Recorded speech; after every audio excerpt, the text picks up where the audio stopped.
I'm on a mission to kitbash and paint my first 1,000 points of my custom Space Marine chapter. Now before I move on to continuing my army, I actually wanted to step aside first and do something a little bit different. Since it's the end of the year and the final video of 2025, I wanted to do something a little bit bigger. So today, using my custom Space Marine chapter, we're gonna make a diorama.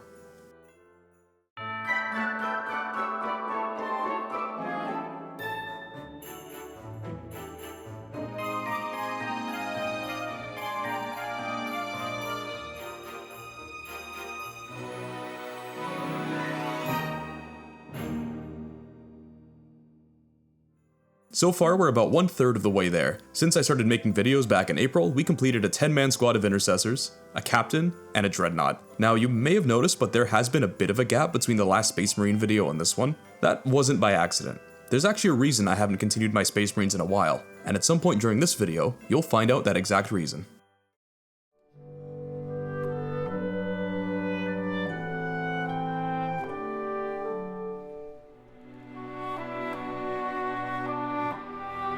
So I still have this Space Marine captain from the 9th edition starter set. I think he'll be a nice candidate for this diorama.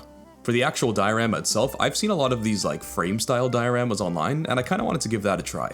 It seems like a pretty cool way to display your miniatures, plus with it being a frame shape, it'll be pretty easy to fit it to anywhere that you want to display it. Now, since this is a diorama, the backing for the frame can't just be flat, so we're gonna have to extend that out a bit, almost like a shadow box. To do this, I'm gonna use some foam board. I decided to go with black foam board for this, that way I didn't have to paint it later on. Keeping it black will keep it as a nice natural border around the diorama. If you wanted to do this a bit fancier though, you could cut out some MDF or another type of thinner wood to make a more sturdy backing. Or, if you wanted that wood look without the expense of using actual wood, you can do exactly what I'm going to do in this video, but in the end you can cover it in layers of balsa wood. So, the first thing I needed to do was get some measurements on the grooves of the frame, then translate those measurements to a template. I then started drawing the measurements on the foam board to get the shapes to the exact sizes that I needed them to be. After getting my shapes drawn out, I began cutting them out with a sharp blade. I used a metal ruler as a guide to make sure the cuts were nice, even, and straight. I don't want to have to do a ton of post-correction after, so getting it right from the start is important. Once everything was cut out, I began to dry fit all the pieces together to see if anything needed any additional trimming to fit better.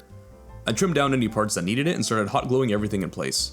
If you're impatient like me and you don't want to wait around for hot glue to dry, there is one trick that I know of that I learned from Punished Props Academy. If you want your hot glue to set instantly, take one of these keyboard cleaning air cans, flip it upside down, and spray your hot glue with it. The freezing cold air will cure it instantly. This is really great for tricky areas that need fast support so the piece doesn't fall over. I continued these same steps of dry fitting, trimming, and gluing for all the 4 walls of the backing. Last step for the frame was to glue down the wooden backing to the foam. The back of the foam seemed to stick out just a little bit. So I did some rough guidelines using the wood to figure out where exactly to cut the foam. I gave those areas a quick trim with my blade and then hot glued the wooden backing down to the foam. Now that we have everything dried, I'm thinking I made the backing a bit too deep. This isn't really going to be that complex of a diorama, so I don't really need that much depth. I made some guidelines around the foam for where I wanted to cut it down, then made some careful cuts through the foam with my blade. Now it's looking much better. The diorama itself would be a bit hard to paint if I glued it directly into the frame now. Doing it this way would make it a bit difficult to reach around to certain areas while I'm painting, so I decided to use that cutoff that we just made as a guide for the diorama. This way I can build it without any limitations, and once the diorama is all built and done, I can rip off the foam board around it and trim down the diorama to fit the frame.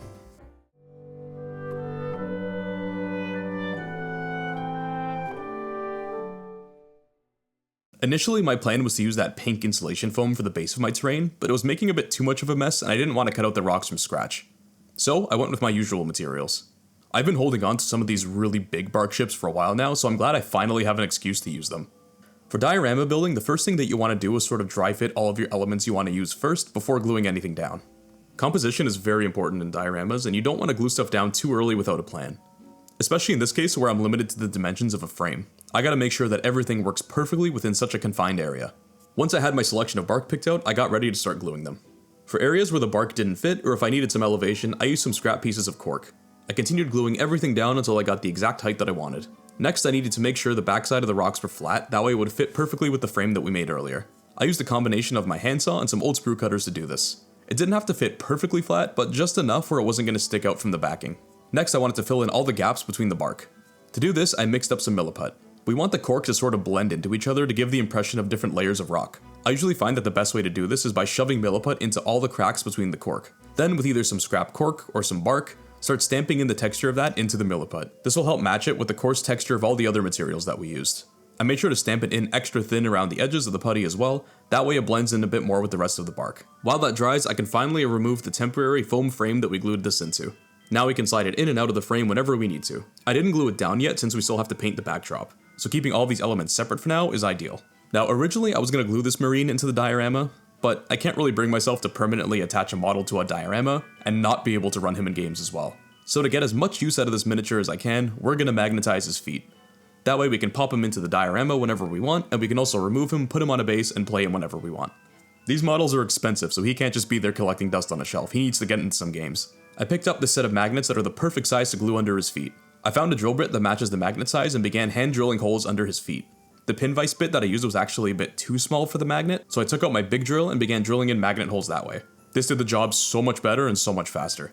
I sunk the magnets into the holes with some super glue to secure them. To get a reference for where I need to glue my magnets onto the base to match, I put drops of paint onto the bottom of each magnet and then pressed it into the base. This will give me an exact guide for where to drill out all my holes for the next set of magnets. I super glued the magnets in from the underside of the base, just so I can be more messy with it and get them extra secure. Then I did the same thing on the diorama. This was a little harder to super glue onto since cork and bark are pretty porous, so it soaked up a lot of the glue. So to counteract this, I sprinkled some baking soda into the areas that I applied the glue. This should cure it instantly and add a bit more bulk to it as well. Now that the glue is dried, he's perfectly game legal and diorama ready. To finish off the frame, I wanted to fill in some small gaps in the backing. For this, I decided to use some artist modeling paste. Using my finger, I smeared a bunch of this into all of the gaps in the foam. I wasn't worried about adding too much since I can easily sand this away later. And while we set that aside to dry, I think it's time we start playing dress up with our marine.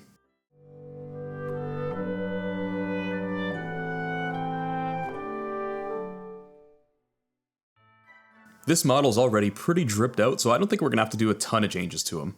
But there are a few things I wanted to add to him to make him fit right at home with my custom chapter. I normally hate push fit miniatures, and I still do, but when it comes to painting and kit bashing, I won't lie, it does make it a little easier being able to disassemble him whenever I need to. To prep for its little game of dress up, I grabbed all of my marine bits. Before gluing anything on, I wanted to scrape off the Imperialis on his chest. I do this to all of my marines in my chapter. Not for any really particular reason other than I just kinda like the look of the blank chest, but I also find leaving it blank gives me a lot of room for kit bashing. Plus, leaving a nice flat surface is great for weathering. I found the best way to do this was to roughly clip off the sculpt with some sprue cutters. Then I came back in with a sharp hobby blade to cut away any of the excess. Finally, with some high to low grit sanding sticks, I sanded the chest nice and smooth. This leaves me with a nice blank canvas to work with. I found this power pack bit from Grade Tide Studios in my bits bag, and thought it would fit really well with this guy. Since it's resin and not plastic like the miniature, I had to use super glue since plastic cement wouldn't work to join these two together. Next up, this guy needs some chains. I thought it would be cool to wrap the chain around his waist almost like a belt. So I added a drop of super glue just on the back of the belt and then attached one end of the chain in place, using some glue activator to set it instantly. Once I had a solid contact point secured, it was as easy as wrapping it all the way around his waist, looping it back to the initial contact point, and super gluing that down in place. Instead of cutting off the excess of the chain, I let it hang down to his side and then super glued that in place as well. Now that the chain was nice and secure, I wanted to add a second bit of chain going across his chest like a sash. I superglued one end down to the initial chain that we used to give the impression that this is all one long chain. The shoulder was blocking me from properly wrapping it around his back, so I decided to cut it off at the point where it meets the shoulder, then glued it down in place there. At a glance, it should give the impression that the chain is going underneath the shoulder and around his back. One of the main gimmicks of my chapter is lanterns, candles, and magical glows. So since both his hands seem to be already occupied, I think attaching a lantern onto the shield would look kinda cool. This shield already has a little hourglass sculpted onto it, so I think chopping that away, supergluing a lantern in its place would be a pretty easy conversion to do. I used my sprue cutters to hack away at the hourglass piece. Then with my knife, I cleaned it up a little bit more by scraping and slicing off any of the remaining bits of plastic. I also made sure to cut away any other part of the shield that would interfere with me gluing down the lantern. Once the fit seemed all nice and snug, I added some superglue and stuck it down. The power pack didn't have too much space for candles this time, but I still wanted to add in a few. I added a few of various sizes onto the power pack and I glued them down with some superglue. I added 2 candles onto the shield as well. Instead of sculpting the dripping wax like I normally do, I wanted to try using superglue and baking soda to give this effect. I did this layer by layer until I got the thickness that I wanted. And honestly, I think it turned out pretty well in a pinch. Next, I wanted to add some physical battle damage to his armor. The best way to do this I found at this scale is just taking a hobby blade and then making really quick cuts and scrapes across the armor with it. At this scale, it's a great way to add little micro scratches. Once we paint him up and add a lot of washes, all those washes will collect in these little cuts and it'll make them pop out a lot more, which is much easier than having to paint on micro scratches with a brush. Before moving on, I gave the filler in the frame a quick sand to smooth it out now that it's all nice and dry. Now that he's ready for priming, I think we can address the elephant in the room. You may have noticed that his helmet has been missing for the entirety of this video so far. And if you remember from the start, I did mention that there was a reason I hadn't made a Space Marine video in a few months. Well, let me introduce to you The reason.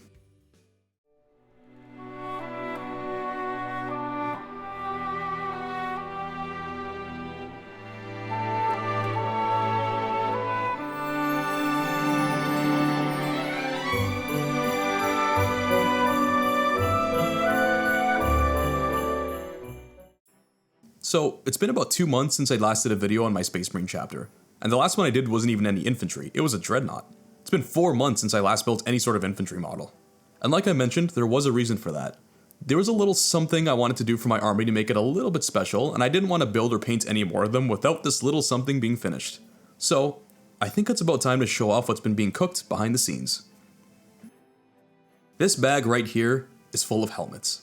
And not just any helmets, these are one of a kind. I think I'm pretty committed to the owl motif that I came up in my last Space Marine Captain video, and I kinda wanted helmets that reflected that. So, about a month ago, I messaged a close friend and fellow artist of mine, and I commissioned him to 3D model me some custom helmets specifically for my homebrew Marine chapter. I gave him some rough sketches, and boy, did he provide some quality 3D models. We got helmets for almost every playable rank, both for regular Primaris Marines, Gravis Marines, and Terminators. I didn't really want to start building any more models without these helmets being done, since I didn't want a bunch of my army to not match, so that's why it's been a while since my last Space Marine video. But now, I am finally happy to show off these helmets. And for this guy, we're gonna go with this Captain helmet.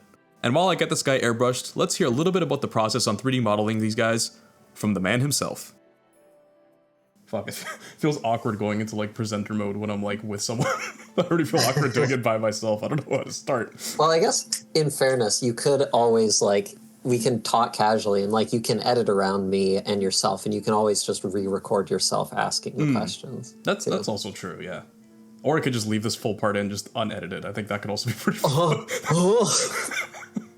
I think that that could work pretty well. I think that's as good as an intro as they're gonna get. I guess first things first, you want to introduce yourself? Not really. Cool. Sounds good. So I'll call myself WO4, WO4 online, but you can you know me obviously as Daniel, and Daniel's fine. Mm-hmm. Awesome. Yeah. So as I mentioned earlier, I commissioned him to 3D model some custom helmets for the army. I guess the first thing I wanted to know, what was your kind of experience like trying to translate my shitty 2D napkin sketches into something 3D? Well, I've done 3D work before. Obviously, you know, we're both like 2D artists. I guess that's something I could have said in the intro, but you know, we've both done drawings and stuff before. I've done 3D for quite a while. Like I started dabbling in it in high school with Blender, and I've done some of my own sketches before and modeled them on and off here and there throughout the years. Like nothing crazy, but just little projects you're learning. And honestly, like I've watched tons of videos of people taking concept art and modeling it. And obviously when professionals do it, you know, they make it look very easy. And I will say there's like parts of it where when you're starting with the base level where it can feel easy, and it's that like later stage where you either have to start imagining things because maybe not everything's there in the drawings. And even like that's the case with whether I'm going off of your drawings or mine, like that you have to take, you know, your front, your side, your top view. Sometimes you might only have a front view and then you got to imagine the rest. And you're maybe looking at references from like, you know, like taking pictures or other models that people have done for like Warhammer in this case, like other Marine heads and whatnot. So you're taking a lot of information from everywhere and combining that all into the 3D model. Mm-hmm. Cool. So yeah, because you've mentioned before about like translating your own drawings as well into 3D models, have you found that it was generally easier to translate something that you already drew into a 3D model versus having to do it for like someone else's drawing? Yeah, I'd say like you could define it as harder working with someone else's drawings, because obviously if you make the drawings yourself, yeah, like you said, you have an idea in your head of what the whole thing looks like, even if you don't have all the drawings down. Mm-hmm. That being said, I found going off your drawings, I pretty well had enough information, and it wasn't necessarily harder per se, but there were more times where I might have to ask a question and say, like, what did you mean? Like with these lines here, were you trying to like, was that recessed or was that embossed, like coming out or going in, like the depth of things, right, or what lines actually mean anything, or if there wasn't a certain drawing for something, just to double check. So you could say it's harder, but I'd say more, it's just more back and forth, because it's two brains working together rather than just one.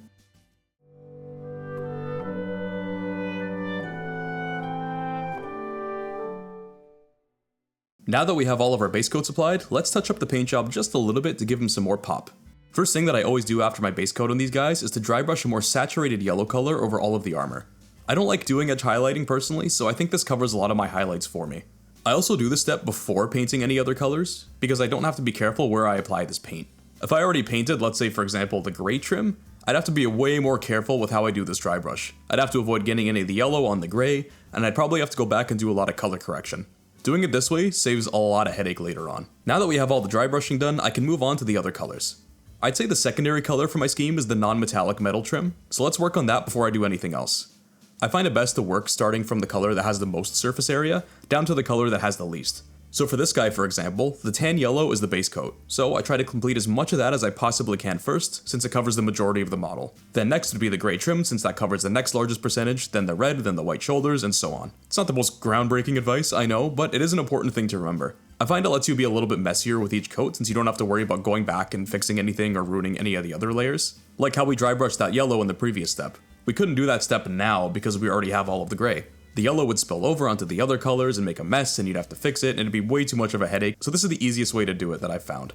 Again, stuff like this is always a model-to-model basis. Sometimes you'll be in a situation where you'll find breaking that rule is the easier solution, but generally this is the rule that I follow. While I waited for the gray to dry, I decided to start painting the red areas. These didn't tend to overlap too much with the gray, so it wasn't too hard to paint them at the same time. I didn't have to go back in and repaint any of the areas that I messed up on. I really need to start looking more into other red paints because all of the ones I have some of the most terrible coverage I've ever used. I needed at least 2 to 3 layers of each paint just to get a solid coat. And after finally getting my dark red base coat down, I moved on to the brighter red, again using multiple thin coats to get solid coverage. I always assume my light source is coming from directly above, so I kept all of my highlights on the top parts of each surface. I also thought the power pack could use a little bit of color separation as well, so I decided to paint the inside of the wings with the same red paint. That nice stark contrast between the dark cold gray and the bright warm red turned out great on the power pack. I'm going to try to do this more with the rest of my Marines going forward. It adds a nice bit of pop to the backside of the miniatures. After bringing it up to the same highlights as the rest of the armor, I moved on to painting the white insides of the shoulder armor. For this, I used some Pro Acryl white to paint these. I absolutely hate painting white with a brush, but Pro Acryl's white is the one that I swear by. It has as good coverage as you possibly can for a white paint, so it took no time at all. The helmet's already looking pretty good, but I liked the red accent I did on the power pack a lot, so I wanted to translate that onto the helmet as well. Since the lore for my Marines is that they ritualistically blind themselves, I paint all of their eye lenses black. So because of the lack of color on the face because of that, I wanted to add some red to the feathers here as well. This will add a nice bold, intimidating feel to the face. I highlighted it up using the same paints that I did on the rest of the red and in the same order as well. I'm really glad I decided to do this. It makes the face pop out so much more and definitely makes up for the fact that the eye lenses don't have any color to them. Now that we have all of our colors down, I can start adding some paint chips. I did my usual technique for this. I ripped up some sponge and I dipped it in a dark brown paint. Then I lightly started dabbing it randomly all over the model. I kept the heavier applications towards the edges and the bits that stick out the most. Those would take the most damage normally. I also added a lot more to the bottom of the legs and on the feet. With all the running and walking and action, the armor is going to get worn down there naturally a lot. I find this step is great once you have all of your armor colors done as well. That way you can get all the chipping done all at once. I also gave a very light application to this on the helmet. The helmets are pretty small, so I didn't want to cover up a lot of the paint job and detail doing this. Now, back to the shoulders. On my other Marines, I tint the white shoulders down with skeleton horde to make them look like more of a bone color. I applied the same paint to the helmet as well. As quickly as I could, I came back in with a damp paintbrush to remove any of the excess paint as much as I could. This should help get rid of the excess paint that I forgot to water down. Next up, we can finally start doing our non-metallic metal highlights on all of the trim all over the power pack. Just on the topic of things being hard as well, were there any parts of the process specifically that you found that you were kind of surprised either how hard or easy it was? Well, you mentioned the feathers, and I think to say I didn't expect the feathers to be hard would be not entirely accurate, because I was kind of thinking, okay, these are probably going to be a bit tricky, but I don't think I expected to have to mess around with them as much as I did. And that's not on anyone's fault. It's just that figuring out the strategy for how to make them, having never done something like that, yeah, I had to do a lot of back and forth until it was like, okay, here's the technique that actually works really well. Because starting off, it's like, oh, I'll just I'll make this model, and initially the model for the feathers was way too detailed for one thing, too thin, and then I'm going in and manually placing and moving things around. Then as we go on, obviously we figure out, okay, make them thicker. You can make them more simplified because they are really small on the actual model. You just need that bit of texture to give the impression, really. And then finding out too, okay, I can use these array modifiers in Blender, and I can do these things to making all of these feathers way, way faster. Yeah, you mentioned the scale as well, and that also, I was curious on that as well because we talked about it a little bit. How hard, often did you find yourself getting kind of lost in the scale scale while 3D modeling, because like obviously these are like when they're printed they're like tiny, but a 3D modeling software like Blender, it's essentially just like not infinite space, but like there's not really a scale when you're working in Blender. You can just keep zooming in if you want. Yeah, exactly. So like, did you find you kind of got lost in the scale a little bit while you were working on it? Definitely. There's a handful of times. I'd say overall, working off of your drawings, it was pretty easy for the most part to stay on scale and on model. But there would be times where I would definitely catch myself like, okay, I'm getting the positioning of this tube exactly right, or like this little vertex I'm like fussing around with. And then eventually I'd realize, like, I'd catch myself and be like, this is not going to show up on the print. This is like less than a millimeter of depth. This isn't going to change anything. Okay, I can move on. Or of course with the feathers, like realizing how they actually look once printed, and having, you know, the back and forth where you sent pictures of what they looked like printed was a big help for understanding where I could actually pull back on, okay, I don't need to spend as much time here detailing this because it's not going to show up. Make it focus on the details that will be visible. Right. Once I had all my highlights done, I came in with a pure white paint and just added a small dot to each of the areas that had the most highlights. Now I want to tackle the cloth that he's wearing. I want to try to narrow it down to just 3 paints. I started it off with a pretty neutral beige color. I gave a few thin coats of this on both of the loincloths as well as all of the purity seals. After that, I moved on to a lighter beige tone. With my detail brush, I began roughly applying my highlights to all of these raised parts of the cloth. Again, I didn't bother trying to blend any of these colors together, since I want to keep things a bit more textured and painterly.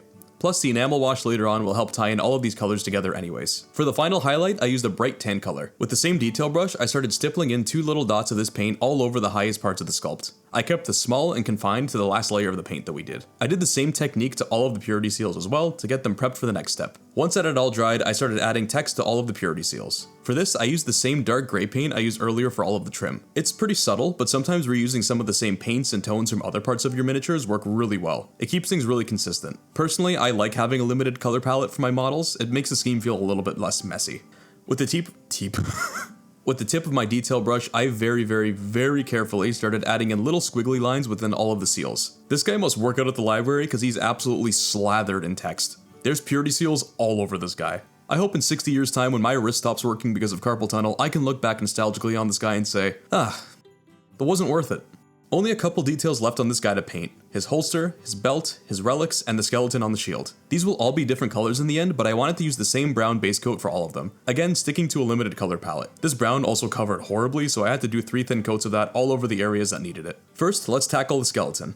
I used my same technique for this that I used on the armor trim, so I just stuck to 2 paints for the highlights. I wanted to let the sculpt sort of speak for itself. Skeleton miniatures are honestly a great way to practice your highlights. All of the details stick out a lot, so you can go crazy adding highlights to everything. I added in all of my highlights after finishing the midtones. Personally, I really like leaving a lot of the brown base coat showing through underneath in the final result. It adds a nice little bit of grime to it. Once all of the highlights were done and dried, I gave the entire thing a coat of skeleton horde. This should tint all of the colors down to look a little bit more like old bone, as well as unifying all of the layers of paint together.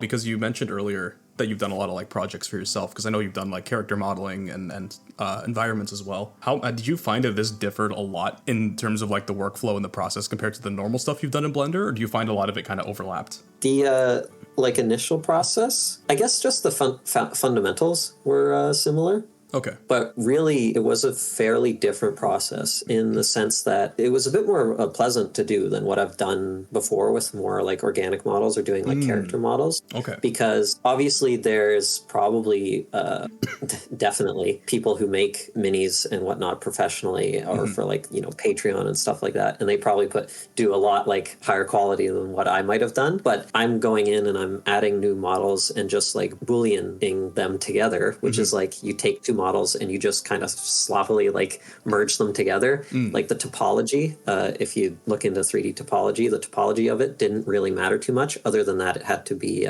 solid, like no holes going into the thing. And that kind of meant that I could just focus on every little like piece, like say there's this circle on the back of the Space Marine's head, or there's the tubes that, you know, connect this like the side pieces of the helmet to the front, right? So I could just make that tube and then merge it all together. And when it came to printing, the printer would be pretty happy with that. It wouldn't be like when I'm doing a character model that you're going to animate and it's like, okay, I have to make sure the entire topology looks nice so it can deform properly for animation. I just have to make sure the topology is good enough that the printer's not going to get confused. And once these were done, I gave him a quick coat with a semi-gloss varnish to prepare him for enamel washes.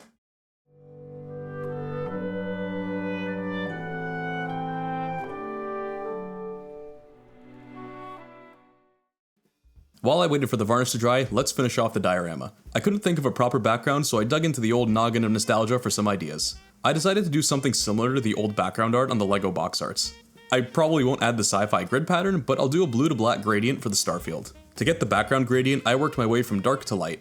I left the top section pure black since that would be the area where the sky meets space. Then for my first color, I lightly airbrushed in a very dark blue, feathering it out into the black. After that, I moved on to a more saturated neutral blue. Again, lightly airbrushing it over and leaving a little bit of the previous layer showing through above. This should help create a nice transition. Then finally, a very bright light blue towards the bottom, again transitioning it into the last layer. To create the starfield in the sky, I loaded up my airbrush with a pure white paint. Then to create the speckling effect that'll look like stars, I lowered the PSI on my air compressor to a really low setting, and then started spraying. This tiny amount of air coming through the airbrush should make the white paint spit out instead of spray normally, and this helps create a nice star effect. Alright, I think it's about time we finish up the base and the diorama. With all the detail on the bark chips, a nice dry brush will really help make it all pop. I got my biggest dry brush and started hitting all of the edges with a neutral gray paint. This paint was a bit subtle so you don't see too much of it, but it's enough to make the edges stand out a little bit. After doing the same thing on the base, I moved on to my next highlight color.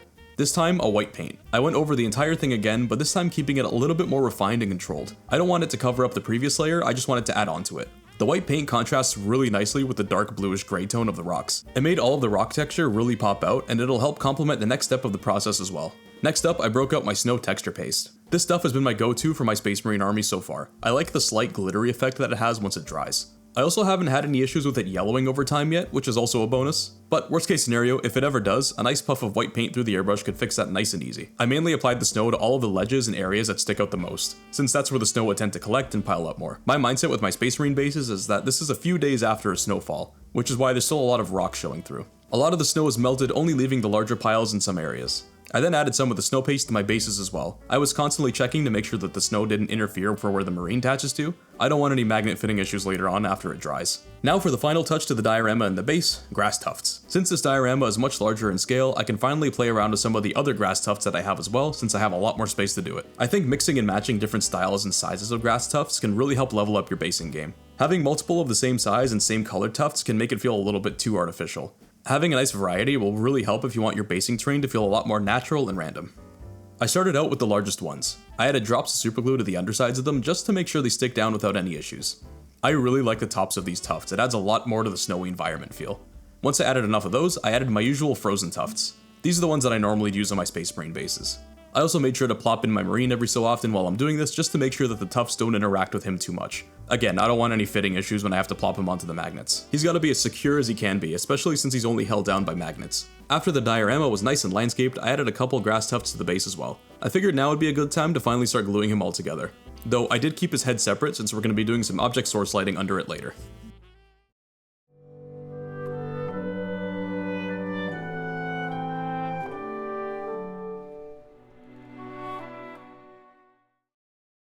To anyone else who's listening, who's either interested in Blender or doing any sort of 3D modeling, or they even want to sculpt their own miniatures or anything like that, based on your process from doing this, as well as your own personal process from doing other projects, what sort of tips do you think you could give for people that are wanting to start out? Well, honestly, the first and most important thing I would say is if you have an interest in it, just like start doing it, because Blender is free and it's such an incredible tool. So literally just jump in with something that interests you, because there are all these fundamentals that you definitely should learn. The classic donut. But if you... Yeah, the classic donut, of course. And like that's really good for getting the base level of how does this piece of software work. And the same can go for any software depending on what you want to use. There's tutorials out there for everything, but try and find that fundamental tutorial so you get the basics down. But then for a project, pick something that's, you know, good in scale, not too crazy, but something that you're interested in so you keep doing it. And honestly, the other main thing is learn like terminology, particularly like, you know, like topology or vertex and faces, like just on a surface level, because if you learn some of these topology or some of these terminology, even just when you're watching like YouTube tutorials or whatever, just pay attention to the words people are using, because then you can use that to look up things online, and especially for Blender, there is a massive amount of people online who have asked the same questions that you are inevitably going to ask. And if you know the words to ask those questions, you'll find your answers quicker. The other thing too is try not to get overwhelmed, because there's a lot of buttons and a lot of things that these software can do, especially Blender, because it's kind of a do everything Swiss Army knife. Try as much as you can to just focus on the things that you need to learn for what you want to do. You can always mess around in those other menus later. Yeah, exactly. But focus on getting something done. A bit of a ramble, but the biggest thing is just start, do something that you're interested in. Hell yeah.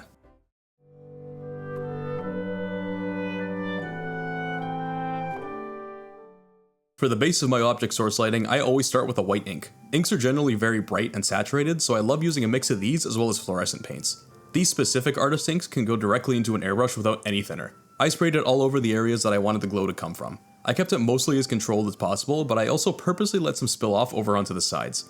This should give the impression of the light reflecting and bouncing off the closer surfaces. After the ink dried, I went in with the color of my light, in this case a fluorescent blue paint. For this, I basically covered up all of the white that we just painted. The reason for that is because the white acts as a nice bright undercoat for all of the fluorescent paint that we paint on top of it. These fluorescent paints are slightly transparent, so the paint you use underneath will definitely have an effect on the final result. So if you want your fluorescent paints to be as bright and saturated as possible, use a white undercoat first. Everything from the inner armor glow coming from the neck, the candles, the sword, and the lanterns on the shield all got a nice blast of blue. To make them blend into the environment a little more, I added some puffs of blue from the airbrush into all of the areas on the diorama and on the base that the light would be reflecting off of. Then finally, to finish the effect, we go back in with our original white ink and do a very, very controlled airbrush just over the areas where the light is emitting from. So the center of the neck area, the base of the sword, the inside of the lantern, and the flames on the candles. The source of the light is always going to be the brightest, least saturated part, so this is where you want to put your little dots of white at the end. Now, finally, with everything done, we can paint the rim of our base brown and call him done.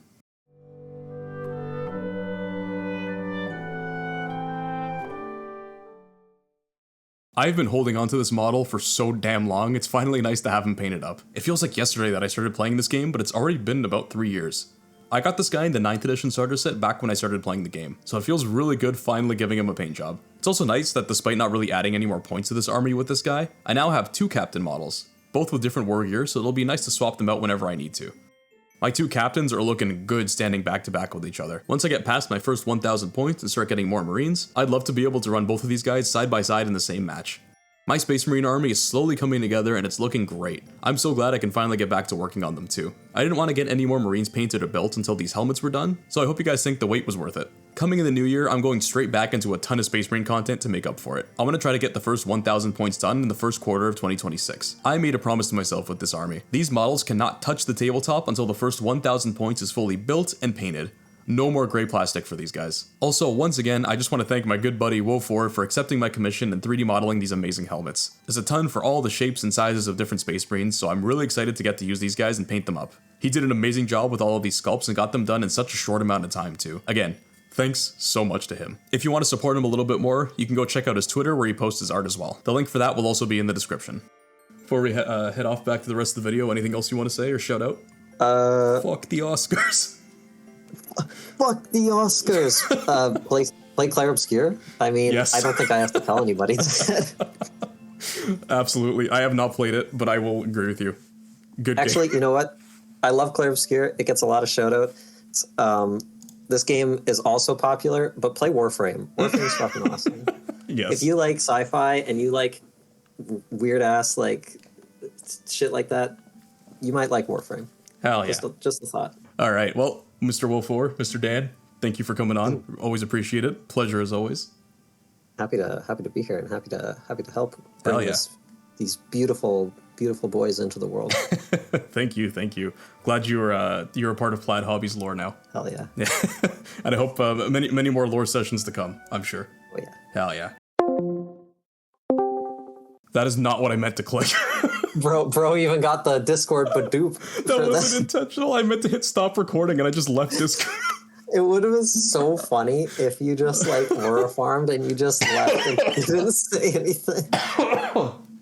Oh my god. I'm really glad I did that because I haven't stopped recording yet. that was completely unintentional. I'm not even kidding. Not even a bit. That was just not intentional. All right. Now we're going to stop recording. Adios.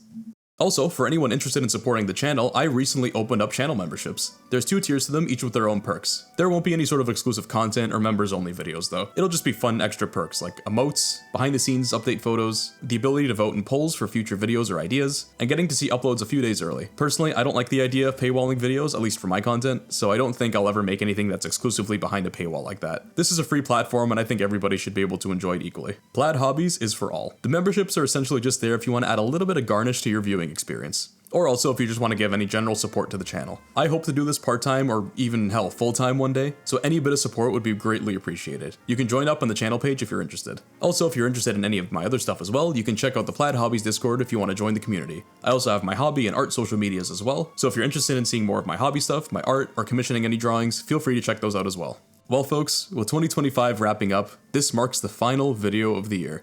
I have so many ideas for next year and I'm really excited to get working on those. This has been a great end to 2025 after starting this channel back in April. I did not expect this level of growth that I've gotten in the past 8 months. It's genuinely given me so much more confidence that I can actually keep doing this. So again, thank you to everyone who's been watching and sticking around. I know it's the corny thing to say, but genuinely none of this could have actually happened without you guys. I really appreciate it. And with that, this has been Plaid Hobbies. Thank you for making 2025 a great year. Have a great holiday season, and I will see you in the new year.